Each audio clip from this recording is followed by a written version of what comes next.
If you're married or in a relationship, sometimes it may be a little confusing if you should both be on the loan or if only one of you should be on the loan when you're buying a home. And we're gonna give you some tips today that may help.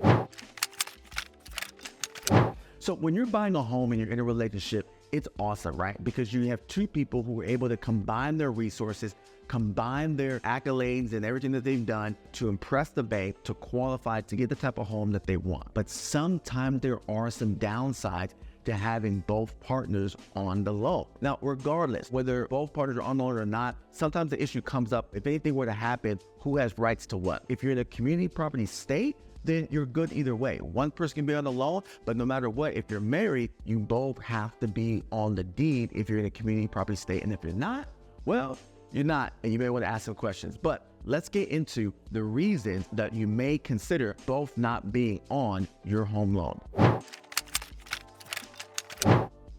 Number one is credit, right? You have to look at the credit. Sometimes you may have a situation where one partner's credit is so much higher than the other person's, where if it was just that one person, they could get a much better interest rate. They could qualify for the same amount because the income, like whether your partner is on there or not, it doesn't affect anything.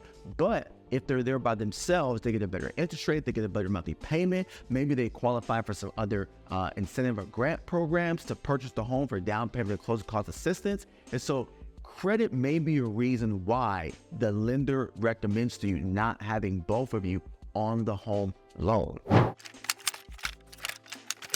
Another thing you want to look at is debt, specifically debt to income ratio. So going back to credit, the best thing that I always recommend is you both applying for the home loan and then let the lender help you be strategic to see what do the numbers look like with you both on there? What do the numbers look like with one of you on there and then the other? So we can look at all the different scenarios and determine how you're gonna get the most bang for your buck and how you're gonna get the best deal, right? So when it comes to debt to income ratio, it may be a situation where someone's debt is hurting the group, right? It's just hurting the group when they factor it in. And so sometimes it'll allow the mortgage rate to be better and the monthly payment to be better and qualify for more of a home.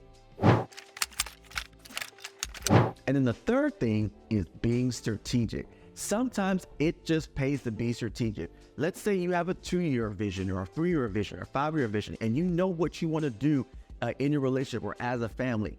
Sometimes you may strategize and say, you know what? Let's have the debt built on one partner's so that when we want to do this other big purchase or we want to open up this other business or we want to do X, Y, and Z, we can do it in the other person's name. So being strategic in terms of not just what you want to do now, but what you want to do from a long-term perspective, it may make sense to only have one of you on the home loan as opposed to both. But my recommendation, like I said earlier on, is to have both of you fill out the loan application and then strategize with your lender, look at all the different scenarios and options and figure out what's going to be the best options for you.